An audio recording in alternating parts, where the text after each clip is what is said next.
ଜୟ ଜଗନ୍ନାଥ। ମୁଁ ପଣ୍ଡିତ ଗୋପାଳ ଆଚାର୍ଯ୍ୟ ଆପଣମାନଙ୍କୁ ବାସ୍ତୁ ମଧ୍ୟରେ ନବଗ୍ରହ ଓ ବୃକ୍ଷ ସମ୍ବନ୍ଧୀୟ ବିଷୟରେ ଆଲୋଚନା କରୁଛି। ଗ୍ରହମାନଙ୍କର ପୃଥିବୀ ଉପରେ ପ୍ରଭାବ ସର୍ବଜନ ବିଦିତ। ସେମାନେ ପରିବେଶକୁ ବିଶେଷ ଭାବରେ ପ୍ରଭାବିତ କରିଥାନ୍ତି। ବୃକ୍ଷ ସହିତ ଗ୍ରହମାନଙ୍କ ସମ୍ପର୍କ ମଧ୍ୟ ଆମ ଶାସ୍ତ୍ରରେ ବିଧିବଦ୍ଧ ଭାବେ ଉଲ୍ଲେଖ କରାଯାଇଛି।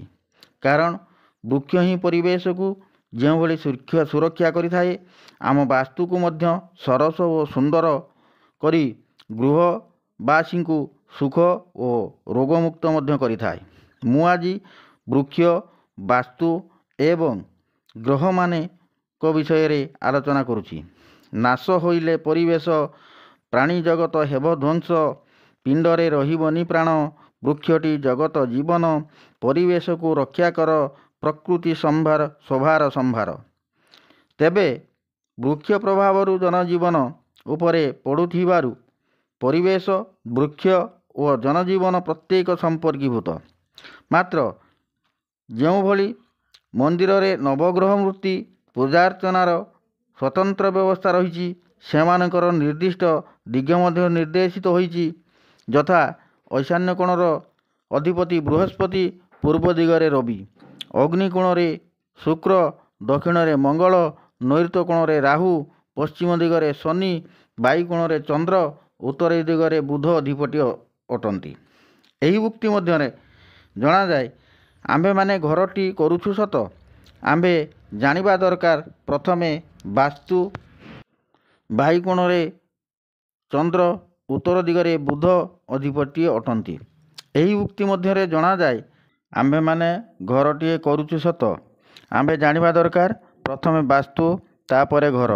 ଘରକୁ ସୁରକ୍ଷା ଓ ପରିବେଶକୁ ସୁରକ୍ଷା ଦେବା ପାଇଁ ବାସ୍ତୁ ମଧ୍ୟ କି ପ୍ରକାରର ଗଛ ଲଗାଇଲେ ଗୃହବାସୀ ସୁସ୍ଥ ନିରାମୟ ଜୀବନଯାପନ ବିତାଇ ପାରିବେ, ତାହା ଆଲୋଚନା କରୁଛି।